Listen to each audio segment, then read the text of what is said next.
പുതിയൊരു വീഡിയോയിലേക്ക് എല്ലാവർക്കും സ്വാഗതം. If you are new here, എന്റെ പേര് Jatin George. This is where we break down the complex topics of supply chain management into small bite sized insights. So ഇന്ന് നമ്മൾ നോക്കാൻ പോകുന്നത് ഡിസ്ട്രിബ്യൂഷൻ മാനേജ്മെന്റ് ആണ്. If you are into logistics, നിങ്ങൾ ഈ term കേട്ടിട്ടുണ്ടാവും അല്ലെ, distribution management. Or if you are interested in supply chain, നിങ്ങൾ ഈ ഉറപ്പായിട്ട് ഈ ഒരു ടേം കേട്ടിട്ടുണ്ടാവും അല്ലെ. So let's get started. Distribution management is a component of supply chain management that ensures the products get from the manufacturer to the end customers. So അതായത് മാനുഫാക്ചറുടെ കയ്യിൽ നിന്നും എൻ കസ്റ്റമേഴ്സിന്റെ കയ്യിലേക്ക് ഫിനിഷ്ഡ് ഗുഡ്സ്, അതായത് ഫൈനൽ പ്രൊഡക്ട്സ് എത്തുന്നതിനെ അല്ലെങ്കിൽ എത്തിക്കുന്നതിനെ അതിന് use ചെയ്യുന്ന സ്ട്രാറ്റജീസിനെയാണ് നമ്മൾ എന്ത് ഡിസ്ട്രിബ്യൂഷൻ മാനേജ്മെന്റ് എന്ന് പറയുന്നത്. അതിന്റെ അത് ട്രാൻസ്പോർട്ടേഷൻ വരാം, മോഡ് ഓഫ് ട്രാൻസ്പോർട്ട് സെലക്ട് ചെയ്യുന്നതാവാം, അല്ലെങ്കിൽ ഏതൊക്കെ റൂട്ട് സെലക്ട് ചെയ്യുന്നതാവാം, അങ്ങനെ പല ഓപ്ഷൻസ്, പല കൈൻഡ് ഓഫ് സ്ട്രാറ്റജീസ് നമുക്ക് ഇതിലുണ്ട്. സോ ഡിസ്ട്രിബ്യൂഷൻ മാനേജ്മെന്റിന്റെ അകത്ത് വരുന്ന കുറച്ച് കാര്യങ്ങളാണ്. ഒന്ന്, ഇൻവെന്ററി മാനേജ്മെന്റ്. അതായത് നമ്മൾ മാനുഫാക്ചറുടെ കയ്യിൽ നിന്ന് സാധനം എടുത്തു കഴിഞ്ഞാൽ, മാനുഫാക്ചറുടെ കയ്യിൽ നിന്ന് നമുക്ക് ഫിനിഷ്ഡ് ഗുഡ്സ് കിട്ടിക്കഴിഞ്ഞാൽ അത് നമ്മൾ കുറച്ച് നാളത്തേക്ക് നമ്മൾ സ്റ്റോർ ചെയ്യേണ്ടി വരും. ആസ് പെർ ദ ഡിമാൻഡ് ആയിരിക്കും നമ്മൾ കസ്റ്റമേഴ്സിന് അത് കൊടുക്കുന്നത്. Even though they are manufacturing based on the demand, once we are manufactured ആ ഡിമാൻഡ് മാറിയെന്നിരിക്കാം. അതായത് അന്നേരം പെട്ടെന്ന് എന്തെങ്കിലും ഒരു ട്രെൻഡോ കാലാവസ്ഥ മാറ്റമോ കാര്യങ്ങൾ എന്തെങ്കിലും വന്നു കഴിഞ്ഞാൽ ഒരു പക്ഷേ ആ ഡിമാൻഡ് അതേപടി നമുക്ക് ഫുൾഫിൽ ചെയ്തു കൊള്ളാൻ പറ്റണമെന്നില്ല.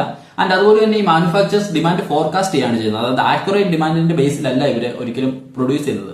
അടുത്ത വർഷത്തേക്ക് ഏകദേശം ഇത്രയും വേണ്ടി വരും എന്നുള്ളൊരു കണക്കൂട്ടിലാണ് വരുന്നത് അല്ലേ. അപ്പൊ അതുകൊണ്ട് തന്നെ നമുക്കൊരു സ്റ്റോറേജ് ഫെസിലിറ്റി ആവശ്യമായിട്ട് വരും. അപ്പം ഈ ഡിസ്ട്രിബ്യൂഷൻ്റെ അകത്ത് വരുമ്പോൾ എന്തായിരിക്കും, നമ്മൾ ഇത്ര സ്ഥലങ്ങളിലേക്കാണ് കാര്യങ്ങൾ പോകേണ്ടത്. അപ്പൊ നമുക്കൊരു സെൻട്രൽ വെയർ ഹൗസ് ഉണ്ടാവും, നമ്മൾ അവിടെയാണ് കാര്യങ്ങൾ സ്റ്റോർ ചെയ്യുക. ആൻഡ് ദെൻ അവിടെ നിന്നായിരിക്കും നമ്മൾ ഓരോ ലൊക്കേഷനിലേക്ക് കാര്യങ്ങൾ നമ്മുടെ ഫിനിഷ്ഡ് ഗുഡ്സ് ട്രാൻസ്പോർട്ട് ചെയ്യുന്നത്. അതിന്റെ ഒന്നാമത്തെ കമ്പോണന്റ് ആണ് എന്ത്, inventory management and warehousing എന്ന് പറയുന്നത്. രണ്ടാമത്തെ കമ്പോണന്റ് ആണ് transportation and mode of transportation. അതായത് കുറഞ്ഞ ചെലവിൽ നമുക്ക് എങ്ങനെ കാര്യങ്ങൾ കസ്റ്റമറിന്റെ അടുത്തേക്ക് എത്തിക്കാം എന്നുള്ളതാണ് ഈ ട്രാൻസ്പോർട്ടേഷൻ അല്ലെങ്കിൽ മോഡ് ഓഫ് ട്രാൻസ്പോർട്ടേഷൻ. അതായത് ഇപ്പൊ നമുക്ക് പല ട്രാൻസ്പോർട്ടേഷൻ മോഡ്സ് ചൂസ് ചെയ്യാം അല്ലെ. ട്രെയിൻ ആവാം, അല്ലെങ്കിൽ കണ്ടെയ്നർ മാർഗം ആവാം, അല്ലെങ്കിൽ ഷിപ്മെന്റ് ആവാം, ഓർ അതും അല്ലെങ്കിൽ എന്താണ് ഫ്ലൈറ്റ് ത്രൂ ആവാം. അപ്പൊ അങ്ങനെയുള്ള ഓപ്ഷൻസ് ഒക്കെ നമുക്ക് അവൈലബിൾ ആണ്. അതിന്റെ അടുത്ത മൂന്നാമത്തേതാണ് ഓർഡർ പ്രോസസിംഗ് എന്നുള്ള സ്റ്റേജ്. അതായത് ഇത് മാനുഫാക്ചറുടെ കയ്യിൽ നിന്ന് പോയി കഴിഞ്ഞാൽ പിന്നെ എന്താണ് ഡിസ്ട്രിബ്യൂട്ടർ, ഹോൾസെയിലർ, റീറ്റെയിലർ, അങ്ങനെയാണ് ഇത് വരുന്നത്. അപ്പൊ ഈ ഹോൾസെയിലേഴ്സ് ആൻഡ് റീറ്റെയിലേഴ്സിന്റെ അടുക്കൽ എത്തുന്നതിന് മുമ്പെയാണ് ഇത് ഡിസ്ട്രിബ്യൂട്ടേഴ്സിന്റെ അടുക്കൽ കിടക്കുക. അപ്പം ഈ ഡിസ്ട്രിബ്യൂട്ടേഴ്സ് എന്താ ചെയ്യുന്നതെന്ന് വെച്ച് കഴിഞ്ഞാൽ അവരത് സ്റ്റോർ ചെയ്തിട്ട് ബേസ്ഡ് ഓൺ ദ ഡിമാൻഡ് ആണ് അവർ കൊടുക്കുക. അപ്പൊ ഈ ഓർഡർ പ്രോസസിംഗ് സ്റ്റേജിൽ എന്താണ് നടക്കുന്നത് പറഞ്ഞാൽ, ഈ ഹോൾസെയിലേഴ്സിന്റെ കയ്യിൽ നിന്ന് അവർക്ക് ഓർഡേഴ്സ് കിട്ടും. അതായത് ഇത്ര പ്രൊഡക്ട്സ് ആണ് നമുക്ക് വേണ്ടതെന്ന് പറയും. ആൻഡ് ഹോൾസെയിലറിന് റീറ്റെയിലറിന്റെ കയ്യിൽ നിന്ന് ഓർഡർ കിട്ടും. അപ്പം ഈ ഓർഡർ പ്രോസസ് ചെയ്തിട്ട് നമ്മൾ അവരിലേക്ക് എത്തിച്ചു കൊടുക്കുക എന്നുള്ളതും ഈ ഡിസ്ട്രിബ്യൂട്ടറിന്റെ ഡ്യൂട്ടിയാണ്. അപ്പം അത് അത്രയുമാണ് ഈ ഡിസ്ട്രിബ്യൂഷൻ സ്റ്റേജിൽ വരുന്നത്. അതായത് warehousing and inventory management, then opting the transportation modes, and then order processing. ഇത് ഇത്രയുമാണ് ഡിസ്ട്രിബ്യൂട്ടറിന്റെ കീഴിൽ വരുന്ന റെസ്പോൺസിബിലിറ്റീസ് എന്ന് വെച്ച് കഴിഞ്ഞാൽ.